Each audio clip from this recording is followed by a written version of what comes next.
ভালোবাসার অসহায়ত্ব। আজ আমার স্ত্রীর মেয়ের বিয়ে।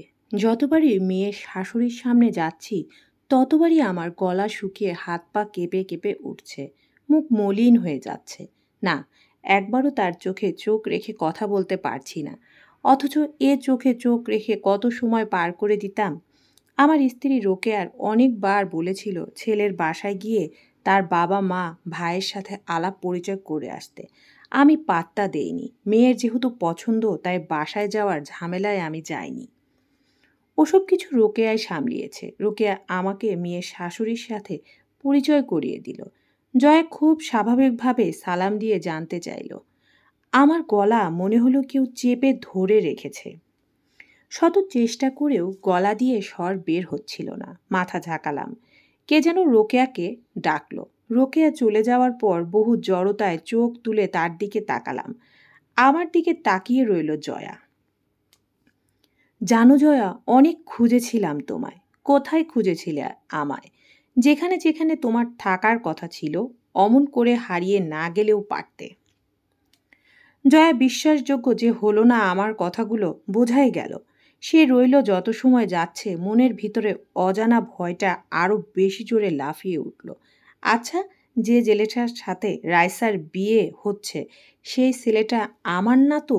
না না, তাহলে আমাকে দেখার পর জয়া কখনোই এই বিয়ে হতে দিত না। তবে সে কোথায়? কি ব্যাপার, আজ তোমার একমাত্র মেয়ের বিয়ে, অথচ দেখে মনে হচ্ছে তুমি বিয়ের দাওয়াত খেতে এসেছো। তোমাকে নিয়ে আমি আর পারি না।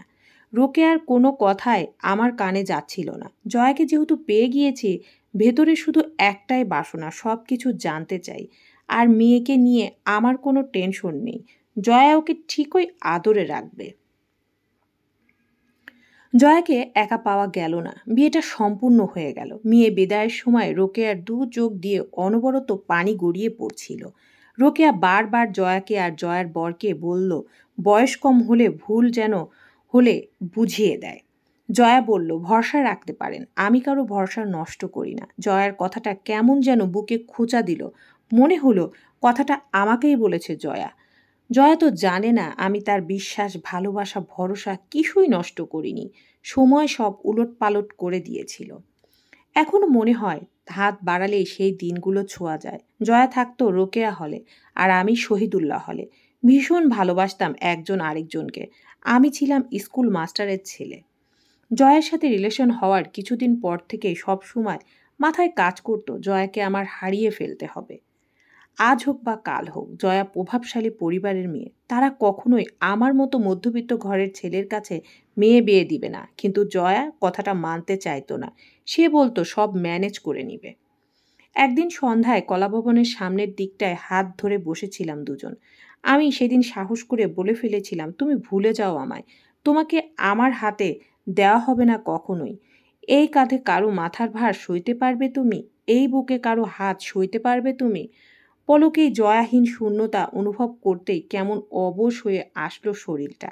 কোনো কিছু না ভেবে বুকের মধ্যে জাপটে ধরেছিলাম জয়াকে। তারপর সেদিন তাকে ভরসা দিয়েছিলাম, কোনো দিন ছেড়ে যাব না। লাগে সব কিছু ছেড়ে পালিয়ে বিয়ে করব। তারপর থেকে দিন দিন সম্পর্ক আরও গভীর হতে লাগলো। সময় যেতে যেতে মনের ভিতর জয়াকে হারানোর ভয়টা কেটে গেল। হয়তো চিরদিনের জন্য পেয়ে গেছি। আজ রাতে রাকিব বন্ধু তার বাসায় আমাদের 12-13 জনের দলটাকে 31st নাইট উপলক্ষে পার্টির জন্য ডাকলো। 12:30টার দিকে মোটামুটি সবাই চলে গেল। জয়ার মুখ ফ্যাকাশে হয়ে গেল। কারণ এখন হলের গেট খুলবে না। তাছাড়া খুবই কড়া বর্তমান অবস্থা। আকিব ব্যাপারটা আজ করতে পেরে বলল, আরে রাতের অর্ধেক সময় তো চলেই গেছে, বাকি সময়টা এখানে কাটিয়ে দে। জয়া আমার রুমে থাকবে, আমি আর তুই বাবুর রুম শেয়ার করে নেব। কোনো উপায় না দেখে রাজি হলো জয়া। জয়া আর আমি ছাদে বসেছিলাম রাত 2টো পর্যন্ত। শীতের রাতে ঠান্ডায় দুজন জমে গিয়েছিলাম। শীতের আধারের আলাদা একটা রূপ আছে। সব কিছুকে কুয়াশা এমনভাবে ঢেকে রাখে মনে হয় পৃথিবী সব কিছুতেই কুয়াশাকে বুকে নিয়ে রেখেছে। এমন পরিবেশে জয়াকে কাছে পেয়ে নিজেকে অনেক সম্পূর্ণ লাগছে। শীতের হিম হিম হাওয়া গায়ে লাগতে ভালো লাগাটা আরও বেড়ে গেল। বাসায় ঢুকে দেখলাম রাকিব আর বাবু রীতিমতো নাক ডেকে ঘুমাচ্ছে। জয়াকে রুমে দিয়ে গুড নাইট বলে অনেক কষ্টে বের হতে যাচ্ছিলাম। জয়া হাত চেপে ধরল, চাপা স্বরে বলল, ভয় লাগছে। সকাল হতে আরো 2-3 ঘন্টা এখানে বসে গল্প করে কাটিয়ে দিই। আমারও আর ওকে ছেড়ে যেতে মন চাচ্ছিল না। আমার সব সময় শীত বেশি লাগে। জয়া কম্বলটা এগিয়ে দিয়ে বলল, এটার নিচে পা ঢুকিয়ে বসো। আমি কিছুক্ষণ ঘুমিয়ে গিয়েছিলাম। হঠাৎ জেগে দেখি জয়া একই রকম ভাবে বসে আছে। বললাম, ঘুমাবে না?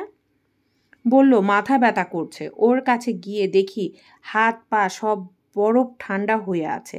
তাড়াতাড়ি কম্বল দিয়ে বুকে চেপে ধরলাম। আমার নিঃশ্বাস ভারী হয়ে উঠল। আমার ভারী নিঃশ্বাসের বার কয়েক জয়ার মুখে লাগতেই জয়া আমায় আরও শক্ত করে চেপে ধরে আমার বুকে ওর মুখ ঘষতে লাগলো। সমস্ত আত্মায় ভয়ঙ্কর সুন্দর ভালো লাগা শিহরণ জেগে উঠল। তারপর নিজের অজান্তেই শরীর এক ধাপ এক ধাপ করে চূড়ান্ত ধাপে চলে গেল। দুজনের একজনও শরীরকে বাধা দিলাম না। মনের ভিতর অপূর্ব এক উল্লাসে ধারা বয়ে গেল। সকালবেলা রাকিব অফিসে যাওয়ার জন্য দরজা নক করতেই ধরফরিয়ে উঠলাম। জয়াকে ডাকলাম, কিন্তু কোনো সাড়া পেলাম না।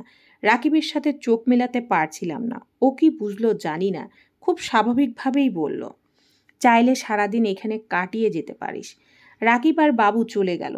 জয়াকে ডাকলাম। কেমন যেন লজ্জা লজ্জা ভাব লাগছিল। জয়ার চোখ খুলে উঠে বসলো। খোলা এলোমেলো চুলে ওকে সাংঘাতিক সুন্দর লাগছিল। ওকে দেখলে স্পষ্ট বোঝা যাচ্ছে ও অদ্ভুত ভালো লাগার ঘোরে ডুবে আছে। অনেক জড়তা মিশিয়ে ওকে বললাম, সরি। কেন?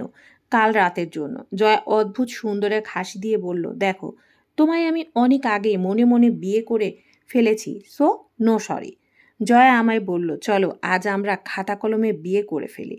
আমি বললাম, সবাই করে ফেলেছি, এটা অন্তত বাবা মায়ের জন্য থাক না বাকি। আমি তাদের একমাত্র ছেলে।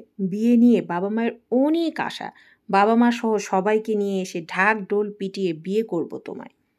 10টা পেরিয়ে গেছে, তবুও সুরুজ মিয়া কুয়াশার চাদর ঠেলে বেরিয়ে আসতে পারছে না। রিকশা চালাতে শুরু করলো। মনে হয় শৈত্যপ্রবাহ শুরু হয়েছে। রতন মামার চায়ের দোকানটাওকে দুহাত দূরে থেকে দেখা যাচ্ছে না। দোকানের সামনে নেমে গেলাম। ঠান্ডায় দুহাত ঘষতে ঘষতে চা দিতে বললাম। রতন মামু চায়ের চিনি দিয়ে টুংটাং শব্দ করছে আর বলছে, জয়া আপা, আপনি বিয়ে করতে কইলাম আমারে দাওয়াত দিবেন। আমি সেই দিন স্পেশাল চা বানাইয়া লইয়া যামু আপনাগরে দুইজনের লাইগা। আমাকে অবাক করে জয়া বলে উঠল, তাহলে আজকেই খাওয়ান। রতন মামু জয়ার কথায় কৌতূহল দৃষ্টিতে জিজ্ঞেস করলো, বিয়া কি কইরা লইছেন? না রে মামু, এই কথা কইয়া আপনার স্পেশাল চা খাওয়ানোর ধান্দায়। জয়াকে দেখে মনে হচ্ছিল গত রাতের থেকে চলমান গোপন সুখের কথা পারলে সে চিৎকার করে বলে। চা শেষ করে জয়াকে হলে দিয়ে আসলাম। অনেক অসহায় মনে হচ্ছিল নিজেকে। জয়াকে ছেড়ে আসতে মন চাইছিল না। জয়া ভেজা চোখে তাকিয়েছিল। আমি কাছে গিয়ে বলেছিলাম, আরে পাগলি, আমরা বিকেলে আবার দেখা করব। এর আগে কখনো জয়া এমন করেনি। আমারও এত খারাপ লাগেনি কখনো, কারণ দুজনেই চাইলে দেখা করতে পারতাম। সেদিন জয়া আর আমার শেষ দেখা হয়েছিল। হয়তো মন নামক আজব জিনিসটা এই ব্যাপারটা ঠিকই টের পেয়েছিল। হলের দিকে হাঁটা ধরলাম। সমস্ত শরীরে জয়ার মিষ্টি পরশ লেগে আছে। এই মেয়েটাকে এত ভালোবাসি কেন? জয়া পাশে না থাকলে বড্ড বেশি শূন্য শূন্য লাগে। সেদিন রুমের দরজা খুলে দেখলাম একটা ভাঁজ করা কাগজ পড়ে আছে। কাগজে জামিলের লেখা পড়ে জানলাম আমার দুলাভাই ভোরবেলায় মারা গিয়েছে। জামিল আমাদের পাশের বাড়ির ছেলে। সদরঘাটে ওর একটা ফোনের দোকান আছে। জরুরি কিছু হলে বাবা ওর কাছে ফোন করে খবর দিত। খবরটা শুনে উম্মাদের মতো ছুটে গিয়েছিলাম বাড়িতে। তারপর একের পর এক বিপদের সামনাসামনি হতে থাকলাম। এরই মাঝে কখন যে জয়াকে হারিয়ে ফেললাম নিজের জীবন থেকে বুঝতেও পারলাম না। আজ বহু বছর পর জয়ার সাথে দেখা হলো। এটা কি আমার ছেলে? না। আমাকে আশ্চর্য করে দিয়ে জানতে পারলাম জয়া আর আমার সম্পর্ক হলেও আমাদের সম্পর্কে কোনো বীজ বপন হয়েছিল না। তার কিছুদিন পরই জয়ের বিয়ে হয়ে যায়। আর জয়ের এই সন্তান জন্ম নেয় বিয়ের 2 বছর পর। তাই এটা আমার সন্তান হতেই পারে না। আর আমি রোকেয়াকে বিয়ে করি রোকেয়ার গর্ভবতী অবস্থায়। তখন ওর পেটে সন্তান ছিল। সেই সন্তান সহই আমি তাকে বিয়ে করি। আজ সেই রোকেয়ার মেয়েকেই বিয়ে করলো জয়ার ছেলে। আর আমি শূন্য শূন্যই থেকে গেলাম আজীবন। জয়ের ভালোবাসা থেকে বঞ্চিত এক অসহায় মানুষ। ঠিক সময়ে জয়াকে বিয়ে না করার ফল সারা জীবন ভোগ করতে হচ্ছে আমাকে। ভালোবাসার মানুষকে হারানোর কষ্ট যে হারায় সে বোঝে। তাই আমাদের সবসময় উচিত ভালোবাসার মানুষকে জীবন থেকে হারিয়ে যাওয়ার আগে শক্ত করে আঁকড়ে ধরা, না হলে পরিস্থিতি আমার মতো হতে বাধ্য। একা অসহায় মনের ঘর আজও শূন্য, শুধু জয়ার আশায়। কিন্তু সে কি আর কখনো ফিরে পাবো তাকে? হয়তো এভাবেই ধীরে ধীরে মৃত্যুকে আলিঙ্গন করে নিব। সমাপ্ত।